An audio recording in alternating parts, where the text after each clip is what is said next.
আসসালামু আলাইকুম। আজকের সামারি বইতে স্বাগত জানাচ্ছি। আজকের বই এক্সপেরিমেন্টস উইথ পিপল। আমার কণ্ঠের অবস্থা একটু খারাপ। তাই আপনারা হয়তো এই আ ভয়েসে সামারিটা শুনতে একটু খারাপ লাগবে। বাট তারপরেও আপনারা শুনছেন এবং আগামীতেও শুনবেন। সব অবস্থায় আমাদের পাশে থাকবেন এই আশাবাদ নিয়ে শুরু করছি আজকের বই। আজকের বইটি লিখেছেন আ কার্টিস পি হার্ডিং এবং মেরিলিন ব্রুয়ার। পাশাপাশি আরও বেশ কিছু গবেষকদের দীর্ঘদিনের কাজ নিয়ে এই বইটি সাজানো হয়েছে। বিংশ শতাব্দীর সবচেয়ে সাড়া জাগানো ২৮টি সোশ্যাল সাইকোলজি এক্সপেরিমেন্টের মাধ্যমে মানুষের আচরণের পেছনের আসল কারণগুলো এই বইতে তুলে ধরা হয়েছে। এখানে বলে রাখি ২৮টি সাইকোলজিক্যাল যে এক্সপেরিমেন্ট এর সবগুলো এই বইতে আমাদের এই সংক্ষিপ্ত সংস্করণে স্থান পায়নি। আ অল্প কিছু যুক্ত করেছে। বাকিগুলো জানার জন্য অবশ্যই আপনারা মূল বইটি পড়বেন। তাহলে শুরু করছি আজকের বই এক্সপেরিমেন্টস উইথ পিপল। আমরা মানুষরা কেন এমন আচরণ করি?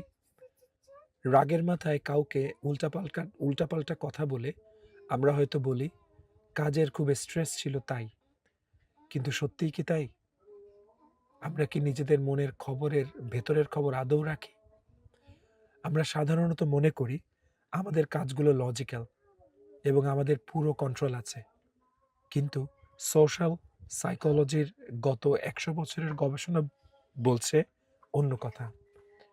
আমরা চারপাশের মানুষ এবং পরিস্থিতি দ্বারা কতটা প্রভাবিত হই তা জানলে আপনি অবাক হবেন। আজকের ভিডিওতে আমরা বিংশ শতাব্দীর সবচেয়ে বিখ্যাত কিছু সাইকোলজিক্যাল এক্সপেরিমেন্ট সম্পর্কে জানব, যা মানুষের স্বভাব বা হিউম্যান নেচার সম্পর্কে আপনার চোখ খুলে দেবে। চলুন শুরু করা যাক। প্রথম অধ্যায়। আমরা আমাদের নিজেদের মনকেই ঠিকমতো চিনি না। আমরা ভাবি আমাদের সব কাজের পেছনে কোনো না কোনো যৌক্তিক কারণ আছে, যাকে ইন্ট্রোস্পেকশন বলে। কিন্তু ১৯৭৭ সালের একটি এক্সপেরিমেন্টে দেখা যায় এটি আসলে কাজ করে না। অংশগ্রহণকারীদের জিল নামের একজনের চাকরির প্রোফাইল দেখানো হয়। কিছু ফাইলে লেখা ছিল, জিল সম্প্রতি একটি গাড়ি দুর্ঘটনার শিকার হয়েছে। মজার ব্যাপার হলো, এই দুর্ঘটনার খবরটি জিলের লাইকাবিলিটি বা যোগ্যতার স্কোরে কোনো প্রভাবই ফেলেনি। কিন্তু পরে যখন অংশগ্রহণকারীদের জিজ্ঞেস করা হলো, আপনারা কেন জিলকে পছন্দ করেছেন? তখন তারা দুর্ঘটনার কথাটিকেই প্রধান কারণ হিসেবে উল্লেখ করল। অর্থাৎ তারা নিজেরাই জানত না তাদের আচরণের আসল কারণ কী। এমনকি আমাদের স্মৃতিও ১০০% সঠিক নয়। ১৯৯৩ সালের একটা স্টাডিতে দেখা যায়, মেয়েরা তাদের পিরিয়ডের সময় যতটা না শারীরিক ও মানসিক কষ্টে ভোগে, ২ সপ্তাহ পর স্মৃতি হাতড়ে তারা তার চেয়েও বেশি কষ্টের কথা উল্লেখ করে। কারণ মানুষের আগে থেকেই একটি বিশ্বাস থাকে যে পিরিয়ড মানেই খুব যন্ত্রণাদায়ক। দ্বিতীয় অধ্যায়। কষ্টার্জিত জিনিসের প্রতি মোহ এবং ফ্রেমিং। আমরা যে জিনিসের পেছনে বেশি শ্রম বা স্যাক্রিফাইস করি, সেটিকে বেশি মূল্যায়ন করি, এমনকি জিনিসটি খুব জঘন্য হলেও। ১৯৫১ সালের একটা স্টাডিতে কিছু মানুষকে এক একটি ফালতু ও বোরিং আলোচনা চক্রে অংশ নিতে দেওয়া হয়। কিন্তু এর আগে তাদের একটি খুব লজ্জাজনক ফেজ বা ইনিশিয়েশন পার করতে হয়েছিল। দেখা গেল যারা কষ্ট করে ওই গ্রুপে ঢুকেছে, তারা ওই বোরিং আলোচনাকেও অনেক দারুণ বলে রেটিং করেছে। একে সাঙ্ক কস্ট ফ্যালাসি বলে, যার কারণে সরকারগুলো অনেক সময় ব্যর্থ প্রজেক্টেও কোটি কোটি টাকা ঢালতে থাকে। এছাড়া কোনো কথা কিভাবে উপস্থাপন করা হচ্ছে বা ফ্রেমিং করা হচ্ছে, তার উপরও আমাদের সিদ্ধান্ত নির্ভর করে। মাউথওয়াশের বিজ্ঞাপনে এটি ব্যবহার করলে দাঁত ভালো থাকে, এরকম পজিটিভ কথা শুনে ৬৭% মানুষ ফ্রি স্যাম্পল নিয়েছিল। কিন্তু এটি ব্যবহার না করলে দাঁত নষ্ট হবে, এরকম নেগেটিভ কথা শুনে মাত্র ৪৭% মানুষ স্যাম্পল নিয়েছিল। তৃতীয় অধ্যায়। আপনার ব্যক্তিত্ব নয়, পরিস্থিতি ঠিক করে দেয় আপনি কি করবেন। আপনি কি নিজেকে খুব দয়ালু মনে করেন? ১৯৭৩ সালের বিখ্যাত গুড সামারিটান এক্সপেরিমেন্টে আপনার এই ধারণা ভেঙে দেবে। থিওলজি বা ধর্মতত্ত্বের ছাত্রদের বলা হলো পাশের বিল্ডিংয়ে গিয়ে একটি প্রেজেন্টেশন দিতে। যাওয়ার পথে তারা দেখলো একজন মানুষ অসুস্থ হয়ে পড়ে আছে, যিনি আসলে একজন অভিনেতা ছিলেন। যে ছাত্রদের বলা হয়েছিল হাতে সময় আছে, ধীরে সুস্থে যাও, তাদের মধ্যে ৬৩% মানুষ দাঁড়িয়ে লোকটিকে সাহায্য করেছিল। কিন্তু যাদের বলা হয়েছিল তোমরা অলরেডি লেট, জলদি যাও, তাদের মধ্যে মাত্র ১০% মানুষ লোকটিকে সাহায্য করেছিল। অর্থাৎ মানুষ যতই ধার্মিক হোক না কেন, তাড়াহুড়োর সময় পরিস্থিতিই তার আচরণ পাল্টে দেয়। চতুর্থ অধ্যায়, মিথ্যাকে সত্য মেনে নেওয়া এবং গুড ভাইবসের ধোঁকা। আমাদের ব্রেইন প্রথমে যে কোনো ইনফরমেশনকে সত্য বলে ধরে নেয়।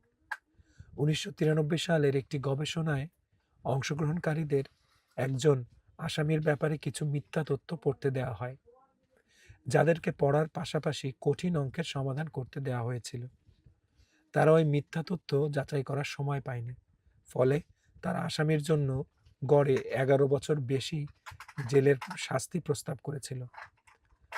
এছাড়া ১৯৭৬ সালের একটি কার্ড গ্রেস করার এক্সপেরিমেন্টে দেখা যায়, মানুষ যদি পার্টনারের সাথে আগে থেকে কথা বলে একটি গুড ভাইবস বা ভালো সম্পর্ক তৈরি করে নেয়, তবে তারা মনে করে তাদের মধ্যে টেলিপ্যাথি কাজ করছে।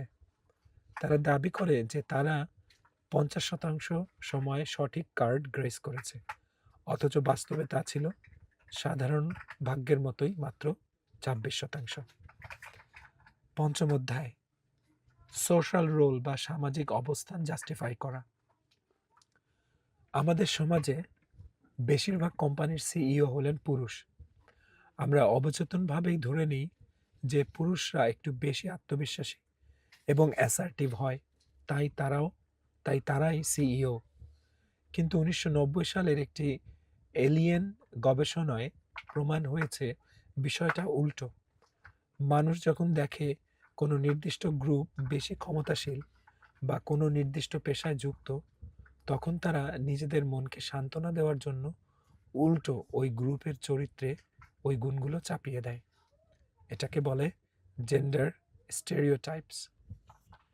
ষষ্ঠ অধ্যায়, গ্রুপ লয়্যালটি এবং সোশ্যাল নর্ম। আমরা যখন কোনো গ্রুপের অংশ হই, তখন আমাদের আচরণ পাল্টে যায়। ১৯৫৪ সালের প্রিন্সটন বনাম ডার্টমাউথ ফুটবল ম্যাচে ফাউল হওয়ার পর প্রিন্সটনের ৯০% ফ্যান ডার্টমাউথকে দোষ দিয়েছিল। আবার দল হেরে গেলে আমরা আমরা হেরেছি এর বদলে বলি ওরা হেরেছে। ৩ গুণ কম উই ব্যবহার হয়। সোশ্যাল নর্ম বা গ্রুপের প্রেশার কত ভয়ঙ্কর হতে পারে তা সলোমন অ্যাশের ১৯৫৫ সালের এক্সপেরিমেন্টে দেখা যায়। সাধারণ অবস্থায় মানুষ ৯৯% সময় সঠিক উত্তর দেয়, কিন্তু যখন গ্রুপের বাকি সবাই, যারা আসলে অভিনেতা ছিল, ইচ্ছা করে ভুল উত্তর দিতে থাকে, তখন গ্রুপ প্রেসারে পড়ে আসল অংশগ্রহণকারীরাও ৩১% থেকে ৩৭% সময় ভুল উত্তর দেয়। তবে গ্রুপের মাত্র একজন যদি সঠিক উত্তর দেয়, তবে ভুল করার হার ১০% নেমে আসে। ষষ্ঠ অধ্যায়, ভিড়ের মধ্যে মানুষের খারাপ আচরণ। বিপদে পড়লে রাস্তায় যত বেশি মানুষ থাকে, আপনার সাহায্য পাওয়ার সম্ভাবনা তত কমে যায়। একে বলে ডিফিউশন অফ রেসপন্সিবিলিটি। ১৯৬৮ সালের এক গবেষণায় দেখা যায়, মানুষ যখন ভাবে তার আশেপাশে আরও অনেকেই আছে, তখন সে নিজে সাহায্য করতে এগিয়ে যায় না। এছাড়া যখন আমরা কোনো বেনামি ভিড়ের অংশ হই, তখন আমাদের অপরাধ করার প্রবণতা বেড়ে যায়। হ্যালোউইনের সময় করা এক্সপেরিমেন্টে দেখা যায়, বাচ্চারা যখন একা থাকে তখন তারা নিয়ম মেনে একটি চকলেটই নেয়, কিন্তু যখন তারা একটা গ্রুপের মধ্যে থাকে এবং কেউ তাদের নাম জানে না, তখন ৫৭% বাচ্চা বেশি চকলেট বা কয়েন চুরি করে। অষ্টম অধ্যায়, অন্ধ আনুগত্য। কোনো অথরিটি বা ক্ষমতাবান ব্যক্তি নির্দেশ দিলে মানুষ কতটা নিচে নামতে পারে। স্ট্যানলি মিলগ্রাম এর 1963 সালের এক্সপেরিমেন্টটি শুনলে আপনার গায়ে কাঁটা দিয়ে উঠবে। অংশগ্রহণকারীদের বলা হলো অন্য রুমে থাকা ব্যক্তিটি ভুল উত্তর দিলেই তাকে ইলেকট্রিক শক দিতে হবে, যা আসলে ছিল একটা ভুয়া অ্যাক্টিভিটি। অভিনেতা অপর রুমে ছিলেন। তিনি ব্যথায় চিৎকার করে অজ্ঞান হওয়ার ভান করার পরও ল্যাবের কোট পরা গবেষকের নির্দেশে 65% অংশগ্রহণকারী সর্বোচ্চ 450 ভোল্ট পর্যন্ত শক দিয়েছিল। এটি প্রমাণ করে মানুষ অন্ধভাবে আদেশ মানতে গিয়ে কতটা ভয়ঙ্কর হয়ে উঠতে পারে। নবম অধ্যায়, সত্যিকারের ভালোবাসা এবং পরার্থপরতা। এত নেতিবাচক তথ্যের পর একটি ভালো খবর হলো সত্যিকারের পরার্থপরতা বা অল্ট্রুইজম পৃথিবীতে আছে। 1988 সালের একটা স্টাডিতে কেটি নামের এক অসহায় মেয়ের কথা শুনে 60% মানুষ তাকে সাহায্য করার জন্য সাইন আপ করেছিল, যদিও তাদের কাছে সাহায্য না করে চলে যাওয়ার সুযোগ ছিল। আর ভালোবাসা কি?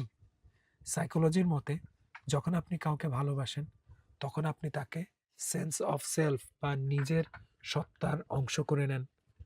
1991 সালের একটি গবেষণায় দেখা যায় নিজের জীবনসঙ্গীর কোনো বৈশিষ্ট্যকে এটা আমার নয় বলতে মানুষের অনেক বেশি দ্বিধা হয়, কারণ সে তার সঙ্গীকে নিজেরই একটি অংশ মনে করে। শেষ করছি আজকের বই। আজকের বইয়ের নাম ছিল এক্সপেরিমেন্টস উইথ পিপল। বিভিন্ন সময়ে বিভিন্ন মানুষের ওপর করা নানান রকম এক্সপেরিমেন্ট এই বইতে উঠে এসেছে।